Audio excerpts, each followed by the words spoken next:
전능하사 천지를 만드신 하나님 아버지를 내가 믿사오며 그 외아들 우리 주 예수 그리스도를 믿사오니 이는 성령으로 잉태하사 동정녀 마리아에게 나시고 본디오 빌라도에게 고난을 받으사 십자가에 못 박혀 죽으시고 장사한 지 사흘 만에 죽은 자 가운데서 다시 살아나시며 하늘에 오르사 전능하신 하나님 우편에 앉아 계시다가 저리로서 산 자와 죽은 자를 심판하러 오시리라. 성령을 믿사오며 거룩한 공회와 성도가 서로 교통하는 것과 죄를 사하여 주시는 것과 몸이 다시 사는 것과 영원히 사는 것을 믿사옵나이다. 아멘. 가늠할 수 없는 어둠과 같은 곳 메말라 버린 그러는 사람 어둠과 절망에 한대를 벗으니 나를 위한 사랑 보이시네. 하늘의 별 같은 그 예수 놓으심 그의 동행하심 새 힘이 되어 텅 비었던 마음 채워주신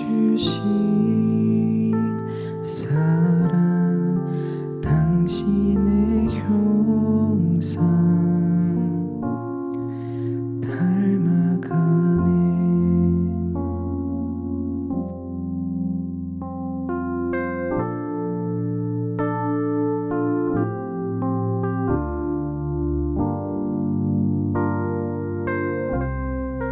가늠할 수 없는 어둠과 같은 곳 메말라 버린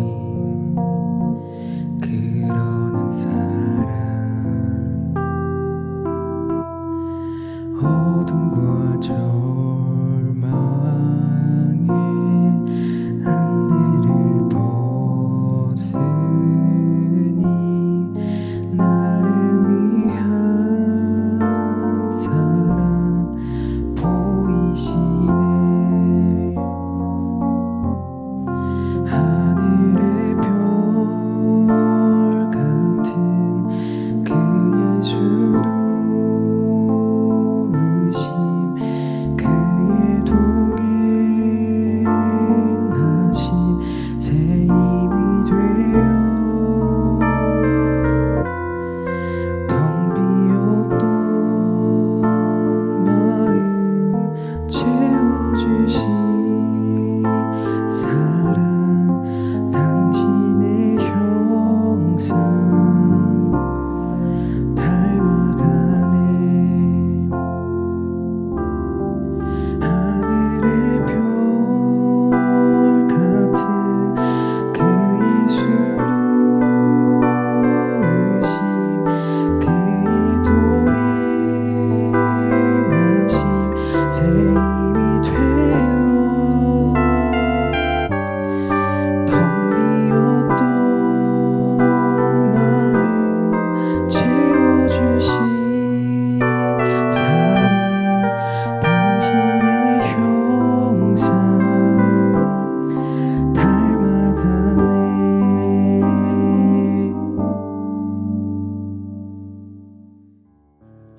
하나님 아버지, 오늘도 이렇게 예배할 수 있음을 감사드립니다. 주님께서 불러주신 이 예배 자리를 정말 귀한 마음으로 예배드릴 수 있도록 도와주세요. 비록 온라인으로 직접 얼굴을 보질 못하지만 주님을 높여드리는 마음 하나로 이곳에 모이기를 원합니다. 코로나 바이러스 확진자들이 더 많아지고 있습니다.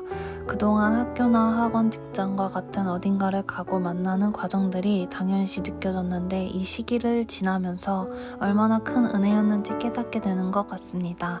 하루하루 많은 것을 누리게 해주시는 주님께 진정한 감사와 회개로 나아가는 시간이 되기를 소망합니다.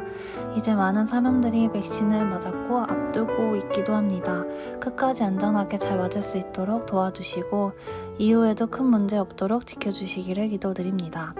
언제나 선하신 주님, 우리에게 조금 힘든 시기이지만 우리 앞에 예비해 두신 밝은 미래를 바라보며 하루를 살아가게 하시고 크고 작은 시련의 시간을 보내고 있을 영혼들을 긍휼히 여겨주셔서 늘 다시 일어설 수 있도록 힘을 주세요. 우리가 얼굴을 보고 다시 만날 그날을 기다립니다. 그때까지 영육간 건강하게 보내고 기쁘게 만날 수 있도록 도와주세요. 오늘 말씀을 전하시는 목사님께 성령님의 강한 임재로 선포하게 하시고 우리 안에 그 말씀이 거하여 성령 충만한 한 주 보낼 수 있도록 인도해 주세요. 늘 감사합니다. 이 모든 말씀 주 예수 그리스도 이름으로 기도드렸습니다. 아멘. 안녕하세요. 여러분 모두 건강하게 잘 지내고 있지요? 이제 거의 모든 친구들이 개학을 할 시점인 것 같습니다.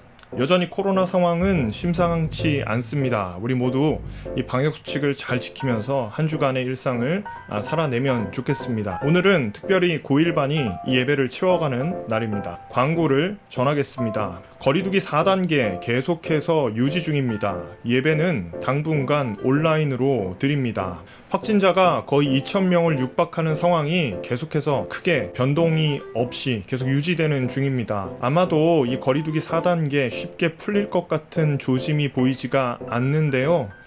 우리가 혹시라도 대면 예배가 가능한 시점이 오게 되면 여러분들에게 개별적으로 우리 선생님들을 통해서 연락 드리도록 하겠습니다. 그때까지 우리 계속해서 이 온라인에서 함께 예배하는 시간 되면 좋겠습니다. 두 번째 광고입니다. 다음 주일에는 실시간 예배로 드립니다. 준비물이 있는데요. 이 줌을 활용할 수 있는 기기 그리고 준비된 마음 자세 있으면 좋을 것 같아요. 올해 갑작스럽게 이 코로나 확진자의 증가로 인해서 중고등부에서 여름 행사를 제대로 하기가 어려웠습니다. 지금 현재도 동일한 상황이지요. 그러나 이렇게 여름을 그냥 보내기는 조금 아쉬워서 다음 주일에는 이 실시간으로 함께 얼굴을 좀 보면서 예배를 하면 좋을 것 같아요. 비록 우리가 함께 모여서 이렇게 대면하며 예배하는 것은 아니지만 줌이라고 하는 기계를 통해서 우리가 생생한 찬양 그리고 말씀을 나누는 시간이 되었으면 좋겠습니다. 여러분들 꼭 시간 비워두시고 함께 이 예배의 자리에서 만날 수 있기를 간절히 소망합니다. 마지막 광고입니다. 지난주 이벤트 시상을 하겠습니다. 이벤트가 계속되고 있는데요. 지난주에는 결심 그리고 결단과 관련된 이 속담, 격언들을 남기는 미션을 진행했습니다. 참여한 모든 친구들에게 제가 제일 좋아하는 오징어 맛 과자를 쏘겠습니다. 오늘도 이벤트는 계속되고요. 여러분 꼭 놓치지 마시고 함께 해주시면 좋을 것 같아요. 자, 이제 말씀을 함께 나누겠습니다.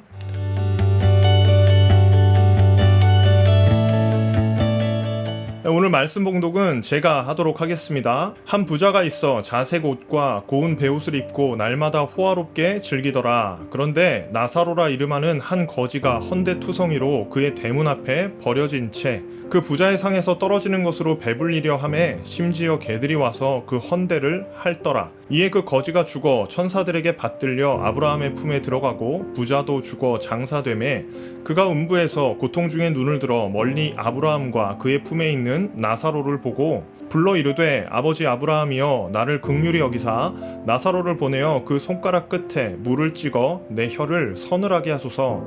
내가 이 불꽃 가운데서 괴로워하나이다. 아브라함이 이르되 예 너는 살았을 때에 좋은 것을 받았고 나사로는 고난을 받았으니 이것을 기억하라. 이제 그는 여기서 위로를 받고 너는 괴로움을 받느니라. 그뿐 아니라 너희와 우리 사이에 큰 구렁텅이가 놓여 있어 여기에서 너희에게 우리에게 건너가고자 하되 갈 수 없고 거기서 우리에게 건너올 수도 없게 하였느니라. 이르되 그러면 아버지여 구하노니 나사로를 내 아버지의 집에 보내소서. 내 형제 5이 있으니 그들에게 증언하게 하여 그들로 이 고통받는 곳에 오지 않게 하소서. 아브라함이 이르되 그들에게 모세와 선지자들이 있으니 그들에게 들을지니라. 이르되 그렇지 아니하나이다. 아버지 아브라함이여 만일 죽은 자에게서 그들에게 가는 자가 있으면 회개하리이다. 이르되 모세와 선지자들에게 듣지 아니하면 비록 죽은 자 가운데서 살아나는 자가 있을지라도 권함을 받지 아니하리라 하였다 하시니라. 아멘. 여러분, 코로나로 인해서 방학도 좀 방학답게 보내지 못했는데 한편으로는 이 개학도 개학처럼 보내고 있는 것 같지 않아요. 무튼 요즘 시대에 있어서 가장 중요한 것이 건강이라는 생각이 듭니다. 코로나에 감염되지 않도록 방역수칙을 철저히 지키는 마하나임 중고등부가 되었으면 좋겠습니다. 자, 우리는 여기에서 한 가지 더 생각해야만 해요. 우리가 지켜나가야 할 온전한 건강이라고 하는 것은 단순히 우리의 육적인 건강만 의미하지 않습니다. 우리의 영적인 건강도 평소에 잘 지켜내야만 합니다. 자, 오늘 우리가 함께 나눌 하나님의 말씀, 예수님께서 어떤 상황 가운데서 주신 이야기입니다. 우리는 이 제목을 부자와 나사로 이야기라고 불러요. 유초등부 시절 교회를 열심히 다닌 친구들이라면 이 이야기의 내용을 잘 알고 있을 겁니다. 오늘 우리는 조금 더 깊이 이 이야기를 좀 살펴보려고 해요.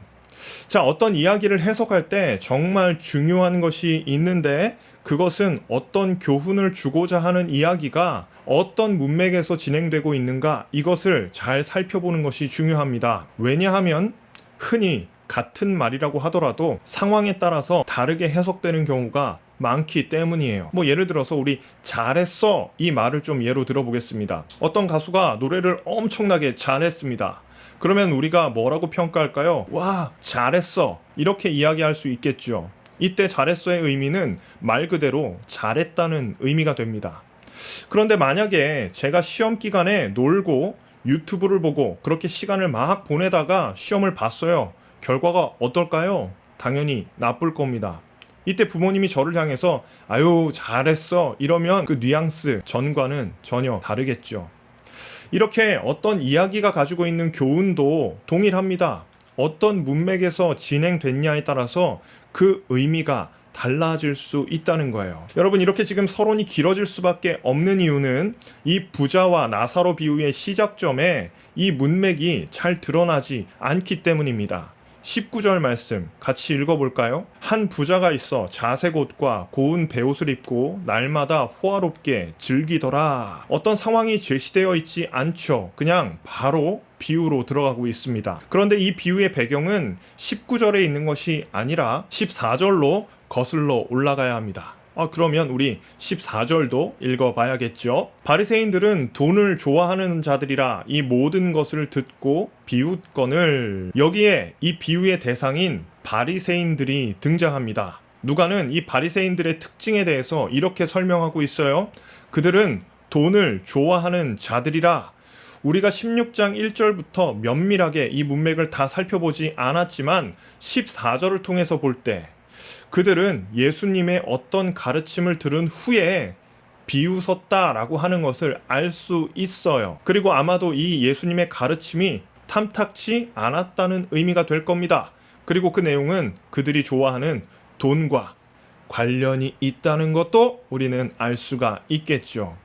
자, 그러면 이 돈을 좋아하는 바리새인들, 곧 이 예수님의 경제관념에 대해서 크게 비웃었던 바리새인들에게 이 예수님께서 주고 싶으셨던 이야기 속으로 함께 들어가 보겠습니다. 어느 도시에 한 부자가 살고 있었어요. 그 사람이 얼마나 부자였는지 예수님은 그가 이렇게 생활하고 있음을 알려줍니다. 15절 말씀입니다. 한 부자가 있어 자색 옷과 고운 베옷을 입고 날마다 호화롭게 즐기더라. 여기서 자색 옷이라고 하는 것은 색을 넣은 옷을 의미합니다. 예수님 당시의 의복이라고 하는 것은 어떤 사람의 신분을 알리는 굉장히 중요한 역할을 했어요. 이것은 우리가 조선시대만 가보더라도 알 수 있는 내용이 아닐까요? 그가 입은 옷은 그 사람의 지위를 말해줍니다. 또 그는 날마다 호화롭게 즐겼다 이렇게 표현하고 있어요. 영어 성경을 보니까 lived in luxury everyday 이렇게 표현하고 있네요. 매일같이 럭셔리한 삶을 살아가는 그런 사람이었습니다. 이어지는 20절을 보면요. 그와 매우 거리감이 느껴지는 한 사람이 있었어요. 그 사람의 이름은 나사로입니다. 이 사람의 비참함은 그의 환경에서도 드러나지만 그의 기대감 가운데서도 잘 녹아 있습니다. 21절 말씀 우리 같이 읽어보겠습니다. 그 부자의 상에서 떨어지는 것으로 배불리려 하매 심지어 개들이 와서 그 헌대를 할더라. 이 나사로의 기대가 21절에 잘 나타나고 있습니다. 그는 감히 부자에게 어떤 것을 요청할 생각을 하지 못하고 있어요. 그저 부자가 호화롭게 살아가는 동안 그 상에서 떨어지는 것이 있으면 그 부스러기로 허기를 채우려는 그런 기대를 가진 아주 비참한 상태라고 하는 것을 보여주고 있는 거예요. 이 가진 것이 전혀 없는 나사로에게 다가오는 것들은 개들 뿐이었습니다. 그러나 그 개들조차도 나사로에게는 큰 위로가 되지 않았습니다. 그 개들은 나사로의 상처를 핥으면서 나사로를 더욱더 괴롭게 할 뿐이었죠. 그렇습니다. 이 세상에서 이보다 더 비참한 사람이 있을까요? 이 두 사람은 굉장히 대조적인 이미지를 보여줍니다. 극명하게 다른 운명을 가지고 있는 이 두 사람. 20절은 이 나사로가 있는 장소를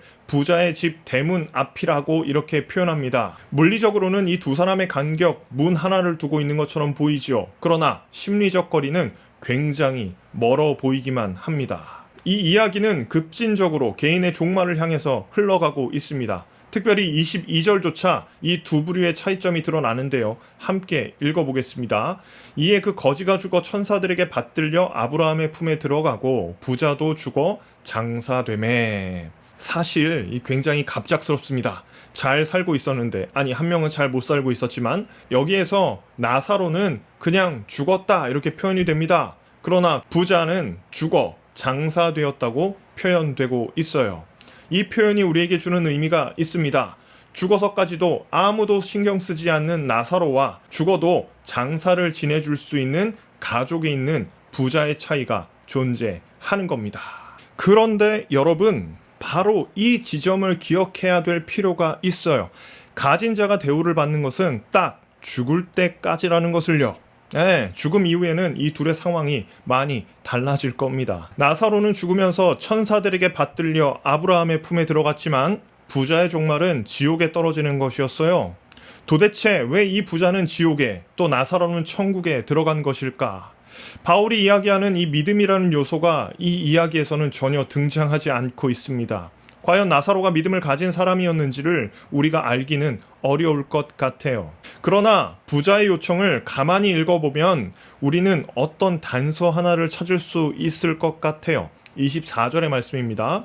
불러 이르되 아버지 아브라함이여 나를 긍휼히 여기사 나사로를 보내어 그 손가락 끝에 물을 찍어 내 혀를 서늘하게 하소서. 내가 이 불꽃 가운데서 괴로워하나이다. 여러분 잘 보십시오. 이 장면에서 우리는 이 부자의 정체성에 대해서 알 수 있습니다. 이 부자는 아브라함을 아버지라고 부르고 있어요. 이 아버지라고 하는 단어는 조상을 의미합니다. 그런데 현재 상태는 어디에 있나요? 지옥에 있지요. 이 부자는 혈통적으로 아브라함의 자손인 것 같아요. 그래서 아브라함을 자신의 조상이라고 이야기하고 있습니다. 그는 나사로를 통해서 물을 달라고 표현하고 있지요. 이 지옥의 상태가 얼마나 암울하고 비참한 상황인지를 여실히 보여주는 대목입니다. 아브라함은 물을 달라고 요청하는 이 부자에게 이렇게 이야기합니다. 26절입니다. 그뿐 아니라 너희와 우리 사이에는 큰 구렁텅이가 놓여 있어 여기서 너희에게 건너가고자 하되 갈 수 없고 거기서 우리에게 건너올 수도 없게 하였느니라. 믿음의 조상 아브라함의 답변은 이것입니다. 너와 우리 사이에 큰 구렁텅이가 놓여 있기 때문에 갈 수가 없다. 여러분, 우리는 문득 이 부자와 거지 사이를 갈라놓았던 물리적 거리를 떠올려 봐야 합니다. 고작해야 집 문 하나를 넘지 못했던 부자, 그가 살아있는 동안 그 짧은 물리적 거리, 만약에 그 문을 넘어 나사로에게로 다가왔다면 그의 운명은 어떻게 되었을까요? 이 이야기는 어쩌면 표면적 유대인들의 맹점을 드러내고 있는 것인지도 몰라요. 그들이 가진 아브라함의 자손이라고 하는 우월감은 고작해야 문 하나도 넘지 못하는 무신앙의 전형적인 모습을 보여주는 것처럼 느껴졌습니다. 이것을 우리는 전문 용어로 실천적 무신론자라고 부를 수 있겠습니다. 문득 그 지난주에 나눴던 그 비유가 생각나지 않아요? 소출이 많아 곡간을 늘린 부자의 이야기 말입니다. 이거 뭐 지난주 한 해 농사를 지어 풍년을 이뤘는데 자기 곡간에 다 나올 수 없는 그 상황에서 다른 사람들에게 나누기보다는 어떻게 했나요? 자기 곡간을 더 넓혔던 그 이야기 말입니다.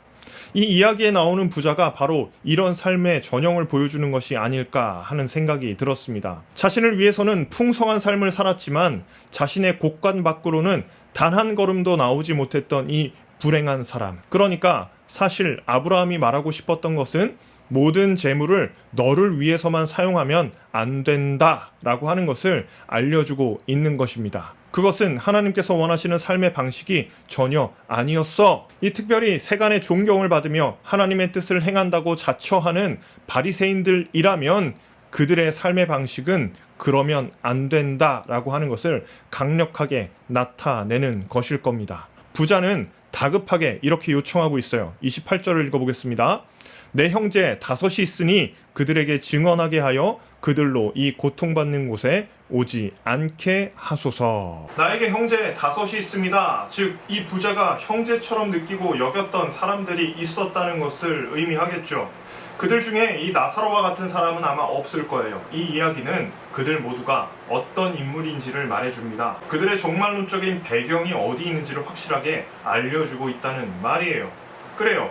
이 부자의 형제 5명이 모두 이 실천적 무신론자로 살아가고 있다는 것을 강력하게 이야기하고 있는 거예요. 속으로는 아브라함의 자손이라고 생각하지만 이웃을 향해 단 한 걸음도 나아가지 못하는 사람이 바로 이 부자의 형제들이 아닐까. 아브라함은 그 부자에게 이렇게 선언했습니다. 29절입니다. 아브라함이 그들에게 이르되 모세와 선지자들이 있으니 그들에게 들을지니라.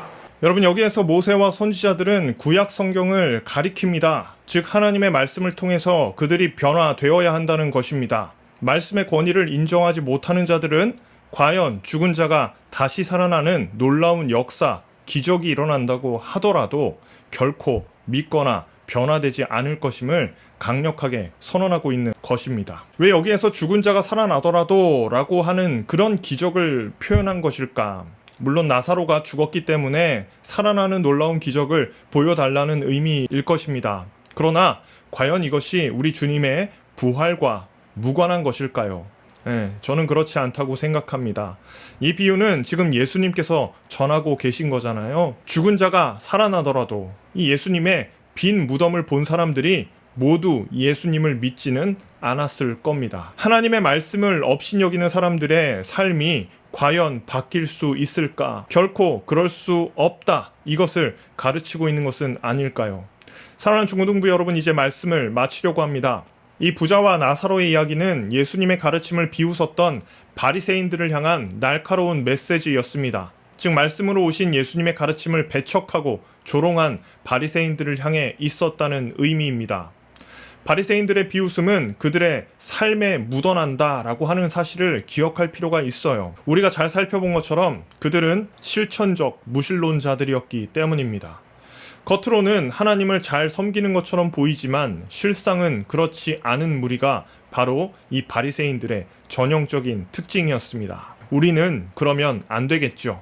이 말씀을 듣는 우리가 하나님의 말씀을 들으면서, 그래서 정답을 알면서도 집안에 있는 문을 넘지 못해 망설이고 있다면, 아니면 자기 만족으로 문을 닫고 아무것도 하지 않는다면 그것이 또한 이 시대를 살아가는 실천적 무신론자가 아니겠습니까?